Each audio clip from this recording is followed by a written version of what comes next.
All right, I'm just testing the theory. I got a little mess going on here, but what I'm trying is zinc plating. Now, let me tell you, the zinc plating, the only reason I'm trying that is because of what I had on hand. Check this thing out. This, I don't know how much it weighs, but it's significant amount of weight, but it's zinc powder. Look at that. I took a scoop out of the middle. Just took a scoop out. This is, I don't know what it's from. That might be from Adi the Woodman. I don't know how many years ago. But I already started. I tried zinc plating a penny. Check that out. That's a zinc plated penny right there. These are all, don't worry about the bullets yet. Those are still, but that was just a few minutes. Letting it bubble up in the zinc solution. And I'll tell you what I did. I just watched a couple YouTube videos and had to try it. I'm in a well-ventilated area. I don't know. I tried either acetone or mineral spirits. I got all sorts of chemicals going on. But it's a pretty good coating. There's mixed reviews on whether to use this to coat the bullets because it leaves some call it even a beneficial coating inside the barrel, but I don't know. We'll see what happens. So right now I got one of these. I cleaned up. I hand polished one. I tried acetone. I tried mineral spirits, and the mineral spirit seems to clean the lead better. It gets brighter anyway. So I just did that. I let it dry, and then I dropped it in the solution. You can see it's really bubbling up there. So it's coating. It's definitely coating, which is pretty cool. And you can see the sediment of the zinc dust, dry zinc dust pigment. So it's made for a paint. That settled in the bottom. I stirred it up really good before I dropped the bullet in there, so it was pretty cloudy gray, but you could see the bubbling of the chemical reaction of the powder coating happening. Let's see if we can get shut the reflective off. So look at that. It's a 200 grain semi-wad color just dangling in there. What I have is I just got it clothespined to a single strand of a multi-conductor piece of stranded wire.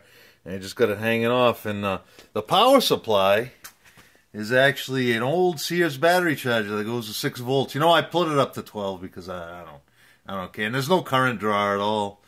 There's no current draw at all. So there's nothing indicating on the meter, but it's definitely the electroplate process is happening. So I'm definitely going to try this with some maybe with some sort of rigging setup. And copper next, but right now the zinc is absolutely working. It's I don't even know what made me try it today, but I had to try it. You know what I mean? I'm gonna let it really cook in there and see what happens, you know, and see what kind of coating I could get on it, and I'll polish up another one and compare them side by side. But that's it. Oh, the water solution. What I did was I cut tap water. It's regular tap water. I let it get warm.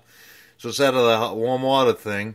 I added about that's a little, I don't know, it's a little jug. So you know, this container isn't very big, and I added a splash of vinegar. I just poured, you know, a 1 count of vinegar in there, and the zinc powder, and mixed it up and let it rock. So I mean, that's pretty cool. Look at that penny, huh?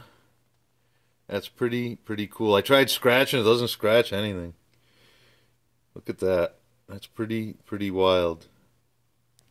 I didn't know it was that easy. So yeah, this one's really cooking in there. There's a lot of bubbles coming up. So well, I don't care. It'll be sacrificial. It'll be sacrificial. I might even take it out, stir the solution again, and drop it back in. Get a real good coat on there. See what we can do.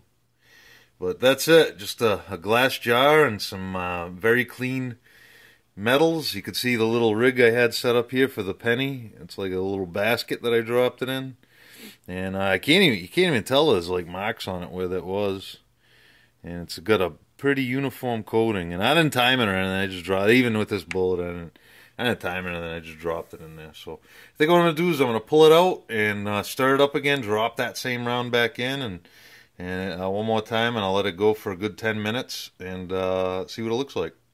Yeah, I just stirred up the solution. You can see I dropped it down. It's a little bit deeper, and same thing. It's just reactions happen. It looks like they say that crystals form if you leave it too long, so we're going to see what that looks like. But look at that. That's cool. Come on, you got to admit that is cool. Oh, for the I just got the a copper pipe clipped, or a little flexible copper pipe going into the solution. Look at friggin' that! Isn't that neat? Could hear it too. You can almost hear it bubbling. Doesn't need much longer. That is cool. That was my antique dry zinc dust pigment electroplated bullets and pennies. This is pretty fun stuff. It's all about science.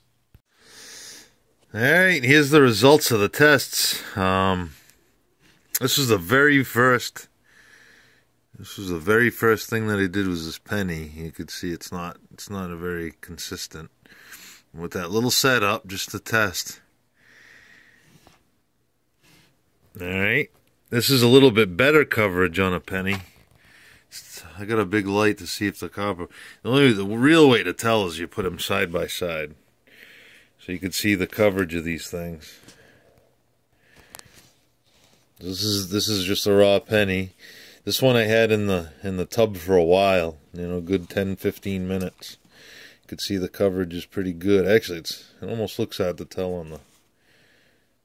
Yeah, you can tell a little bit more there. Let's flip this over. And this was that was the first attempt, which isn't bad coverage. It's just got a little edges, and I didn't clean it good enough and stuff. But you can see it's pretty much, it's got a zinc plating. This is a real good example. Of course, I dropped the thing a couple of times fumbling with it, but these are 150 grain flat points, 308. You can see those.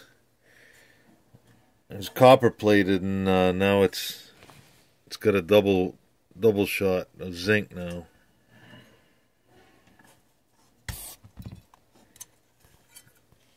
Coverage looks real good. Pretty cool. Can't tell with the lead bullets, so I had to keep them separate. Let's see. I had to keep them a little separate. So this is the lead bullet untreated right in front, and these are the two. This one had a double, had like two coats. I cleaned it up and put it in a couple times. Can't really tell, but it seems, what I notice is when I wipe it down with a paper towel or something, there's no more residue coming off like there is lead. Like lead, you could keep rubbing it forever and it'll always have that residue. So the big test with the pennies and that, so I proved out electroplating right here at the compound, and going to go the other way now. Gonna go try copper plating. So yeah, pretty cool science.